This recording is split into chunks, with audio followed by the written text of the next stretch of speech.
Hey guys, Noel here, and it is Saturday night. While we have a little bit of free time on our hands, so that would be fun for us to do an anime review for the anime review section of the Noel Comics YouTube channel. Tonight, we are going to be reviewing a famous or infamous anime, depending on your point of view. Those of you like me who enjoy Kenny Lauderdale's anime YouTube videos will be no stranger to the anime that we're going to be reviewing tonight because he considers it, like one of the worst animes of all time. I, however, do not. And I'm going to tell you why. Do I think it's like the best anime of all time? No. Do I think it's the worst anime of all time? No. Do I think it's insufferably mediocre? No. Do I think it's reasonably enjoyable? Yes. Do I think that there are serious problems with it? Yes. What am I talking about? I am talking about the one and only Twinkle Nora Rock Me. This 1985 anime OVA is known for being tied to a manga from the early 80s by Mikuriya Satomi. That's I was afraid I was going to butcher his first name. Satomi Sama is quite the mangaka. Seriously, his artwork is very very nice. I haven't really read much of the Nora manga. I have thumbed through some of the pages of it. Artwork is spot on, and a little bit of the story that I've read is pretty enjoyable. It's got kind of a, I don't know, if you're familiar with shows like Cowboy Bebop or Lupin the Third, it's got a little bit of that kind of vibe to it. Now, does this anime have a Cowboy Bebop Lupin the Third vibe to it? No. If you watch the Kenny Lauderdale YouTube channel, you'll know that this is the second of two Nora OVAs, and this OVA has a considerably lower budget, as we can see right here. When I first saw this anime, I was thinking to myself, I can't watch this. The whole anime must be this jerky. And I thought to myself, like, I'm not like disgusted or like condescending toward it. Like, it was just literally making me kind of motion sick because of how jerky the animation was in the opening scene. And then I did a little bit of looking into this, and a lot of people were saying the anime had a very small budget. Satomi was doing it seemed like he was doing a lot of this anime on his own. This is apparently an early anime that uses computer animation from the 1980s. I mean, I guess being understaffed and under budgeted with technology that's new can all lend itself to a kind of a choppy, less than ideal product. Now, I will tell you that the whole anime is not like this. It's not this jerky. In fact, it kind of shifts after the scene to pretty standard animation, and that animation is again not something that you might think is fitting for an OVA, because a lot of the times when you have OVAs, you get a higher animation standard than a serialized TV anime. Like, if you take a typical episode of like Fist of the North Star or something, like some other anime from like 1985, it's gonna look, the animation will be better than this OVA. But I mean, anime in general just has good animation. So this, after this opening scene, the animation is just it's adequate to enjoyable in my opinion. Um, Now I want to talk a little bit about the color palette of this anime. So, again, nothing bad.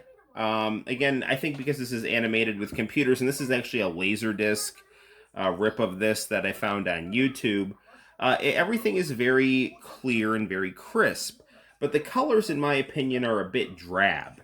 Now, when you have something with kind of minimal animation, in my opinion, What you don't want to do is have something crisp and drab. What you would want is something fuzzy and colorful. So a lot of the cel-shaded animes, the hand-drawn animes, the hand-painted animes from the 70s, 80s, and 90s have a lot of the imperfections, I think, in the artwork kind of camouflaged by the bright colors and the blending of colors that come through composite video, and just kind of the smudging of things from a CRT TV, maybe a little bit of grain. It adds aesthetically pleasing texture. You could see that in some video games. You know, now when you play an older video game on a high definition television, everything is hyper pixelated. You may like that or might dislike it, but the games were made to be played on a CRT television where certain things would be blended together and imperfections would be camouflaged. So this being done on a computer, none of the imperfections in the images are camouflaged by warmth and texture and bright colors. Another famous Kenny Lauderdale anime, Chargeman Ken, has very, bright, solid, vivid colors. And to me, I find that anime aesthetically pleasing and fun to look at, even though it's, So I thought Kenny Lauderdale was, really funny when he talked about this anime, but I thought he was too negative about it. With Chargeman Ken, his criticism is well taken with Chargeman Ken, but I enjoyed Chargeman Ken too. I appreciate. I just like insane bullshit, so I liked Chargeman Ken, and I like Twinkle Nora Rock Me too. Let's talk a little bit about the story of Twinkle Nora Rock Me here. So basically, this is about a half an hour anime. Let me actually double check the time on this. Is this half an hour or 40 minutes? Yeah, half an hour, 29 minutes and 3 seconds. Okay, so. What happens in this anime is you have everyone's favorite kind of waifu bounty hunter, Nora, right here. And she is going to go to this desert mining planet to bounty hunt an evil psychic. And she befriends Miku... Miku Ria Satomi's doppelganger. This little miner named Max. It's Satomi's self-insert. And, a lot of YouTubers have been talking about I Am Not Starfire, the kind of young adult graphic novel. Here, by the way, is Satomi's alter ego right here. This friendly dancing. He's kind of like you know what Nora and Max remind me of. They remind me of Nicole Eggert and Danny DeVito. If you wanted to see a buddy cop movie with Nicole Eggert and Danny DeVito with themes of comedic unrequited love and friendship, then by all means, Twinkle Nora Rock Me might just be for you. So I'm Not Starfire. It's got kind of a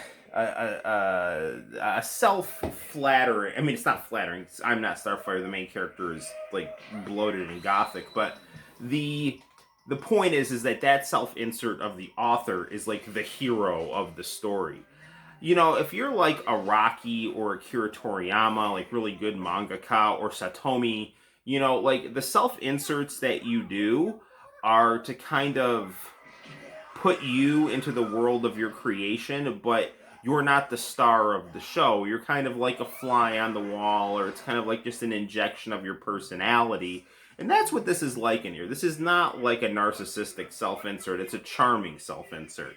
The themes in this is not a poorly written anime, in my opinion. I mean, if you can get past that opening scene, and I think that opening scene should have just been cut altogether. I mean, if you wanted to do a scene to set up the story, you could have easily done something where you just had moving mouths and headshots.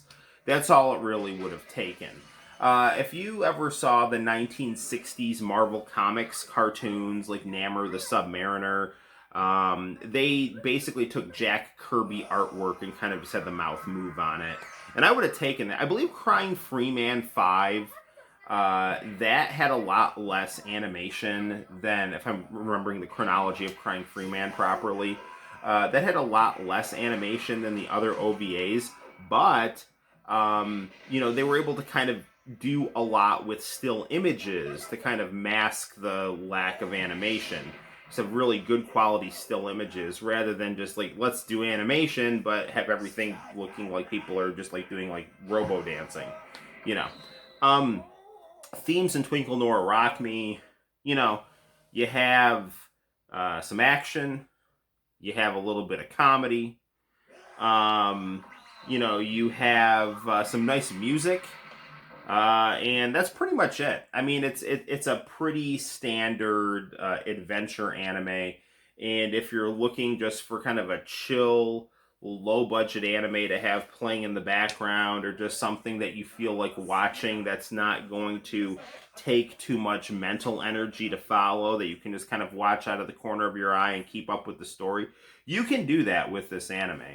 Again, it's not like the prettiest anime to look at, but the artwork on it is competent. It's not like this is poorly drawn. Um, Nora is definitely more aesthetically pleasing than the other characters. It's kind of weird because when you look at this, Nora is really pretty, and then a lot of the other characters are just like these weird, ugly guy characters that are not badly drawn, but they're just, kind of awkward looking, like bad, so you can say that the animation in this isn't good, but like the artwork in it is competent. You can say that the coloring in it is competent, but it's a little bland. The voice acting is quite good in it as well. So, is this anime as bad as everyone says it is? I mean, everyone's got different tastes. I mean, I'm a pretty nice guy, so if something is in line with my values and in line with my tastes, and I can kind of see where the author is going, and I can detect the author's kind of soul or enthusiasm on the product, I'm usually pretty generous to it. So I would give Twinkle Nora Rock Me on a scale of 1 to 10 a solid 7. Now keep in mind, if you like watch other anime reviews of mine, I'm something like on a scale of, if it's just like any random anime that I think is cool, it's like I give Art of Fighting 20 thumbs up or something out of 10. If it's an anime I like, I'm gonna rave about it. But this is something that I think is just a fun little anime, and it's got me a little interested in checking out more of the Nora manga, because the artwork in that manga is really good. One more thing I should point out about Twinkle Nora Rock Me, Kenny Lauderdale kind of went on a little bit of a rant about some of the English in the writing. Like they spell lobby Robbie, they spell departure wrong. I don't really care. I like English. I think it's fun and charming. So yeah. Anyway, 7 out of 10. And I mean, that's a kind of a generous 7 out of 10, but it's an honest 7 out of 10. So until next time, guys, my name is Noel. You take care, and I will see you in the very near future for more anime and video game and political and philosophical fun on the Noel Comics YouTube channel. Bye bye.